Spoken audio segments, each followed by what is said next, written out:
Hey guys, welcome to the Liberal Hive Mind, a channel solely focused on exposing the abundant hypocrisy of the left. Everything that is happening within the world of politics is all trending in one direction, and that is away from the lunatic, out-of-your-mind politics of the far left wing. Folks, we know what's happening in all the moderate purple states. We know what's happening with independents, suburban voters. They are rejecting left-wing politics, rejecting Joe Biden, the Democrat establishment, the squad, Black Lives Matter, all of it. But you know that it's less of a trend and more of a massive, widespread phenomenon, when not only is it happening in places like Pennsylvania and Virginia, Florida and other places, but when the trend is so powerful that it's even happening in San Francisco. It's so obvious, it's so undeniable at this point that the left is losing the culture war. Now, this is not to say that all of these left-wingers in San Francisco are going to vote conservative, but this is to say that conservative ideas and the conservative side of the culture war is winning, and that the Democrat Party is in complete turmoil and is due for a serious facelift as their voters continue to reject their terrible ideas, even in San Francisco, California. And that, of course, has some serious repercussions for the left wing, and of course the left-wing activists Twitter crowd. And you know what? It probably also means, or it probably adds on to the evidence or the body of evidence that we have, that this shift in the culture war is going to lead to a surge in Republican votes. Folks, after the story we covered in San Francisco where they completely cleaned house in the school board election, getting rid of all the woke actors, San Francisco has now officially voted to recall, to fire, to give the boot to Chesa Boudin, their woke, soft-on-crime, George Soros-funded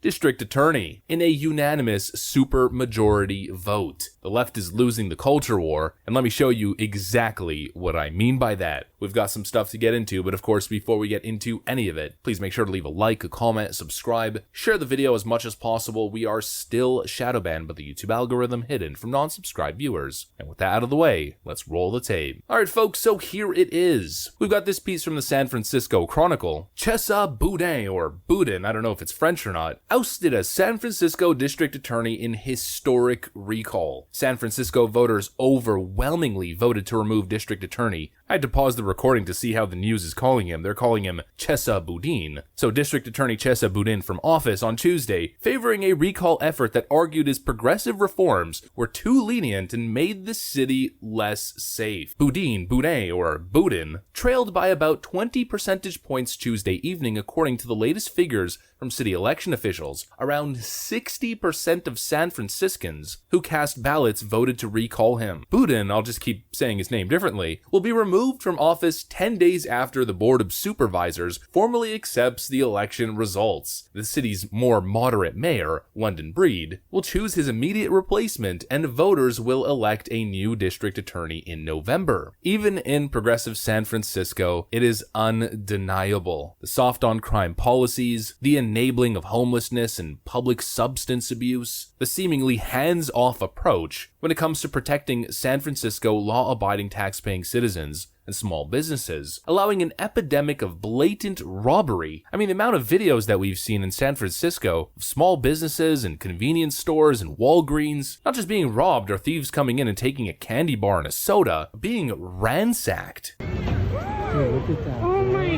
god! Oh my god! No manches. Michael, they're gonna come back and get you. What's happening here? They can do anything. Look.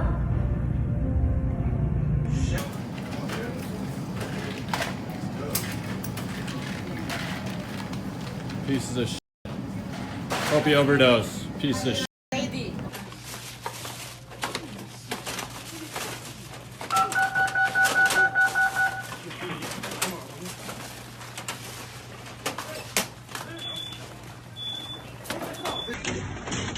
They're all about like backfire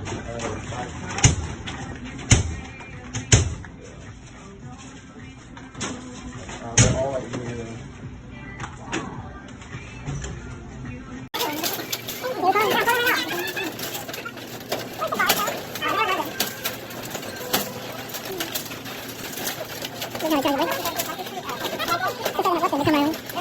And of course, that's just being a small part of the problem. I mean, not everybody owns a convenience store. Not everybody works or is running a Walgreens. The more general chaos and filth and grime. Could you imagine being an extremely successful San Francisco resident? You're making a good amount of money, but you're also paying a high level of taxes. You're either paying like $5,000 or $6,000+ in rent, or you own a multi-million-dollar home. You're working your behind off to sustain your standard of living for yourself and your children. Yet when you walk out of your home to bring your kid to school, there's homeless people everywhere, and hypodermic needles, and garbage everywhere, and feces. And it's not an exaggeration. I have showed you guys some clips on this YouTube channel of some truly filthy sidewalks and streets and back alleys. I don't want to replay any of them because honestly your stomach's gonna start turning. But it looks like a third world country, and even worse, I mean, I'm literally in a third world country right now in Vietnam, and the city of Saigon that I'm currently in is cleaner than San Francisco in many respects. And we're not talking about some grimy place in San Francisco. We're talking about places where homes are worth millions of dollars. And it's all just allowed to happen. Because of course what we've constantly referred to as the progressive revolving door of the courthouse, or the court system. Prosecutors and district attorneys who refuse to prosecute these kinds of crimes, or who make crimes misdemeanors. I mean, for Pete's sakes. The new district attorney in New York City literally unironically suggested that armed robbery be a misdemeanor. In what universe is that okay? And in San Francisco, they made stealing a crime that wasn't even enforced under $900. Or $915, $950 besides the point. They basically made it legal to steal from stores. And when they did that, they basically just stopped enforcing the law in general, with people feeling emboldened to take thousands of dollars in product and just walk out the door without a care in the world, not even wearing a mask, not even trying to conceal their identity because they have zero fear of any legal repercussion. You know, a lot of anti-woke people and conservatives very often will say something like, just let these lefties do what they want. It's not even worth arguing. Just let them continue doing what they want, and eventually their failure is going to lead to a political swing. Well, I think we are seeing the manifestation of that exact idea. Whether it's Joe Biden's failure on the federal stage, causing this massive shift in voter sentiment and a huge surge of Republican voters, or whether it's these woke cities and woke states that have had decades of support and people voting for them, well now even left-wing progressive strongholds like San Francisco are saying enough is enough. And we've covered the slow red pilling of San Francisco Mayor London Breed. I mean, she's still a leftist, she's still a Democrat, but at least on the issue of crime, she's had a little bit of an awakening moment. Who do you think is responsible if we need to hold people accountable? I think our criminal justice system is responsible. I think that it all plays a role.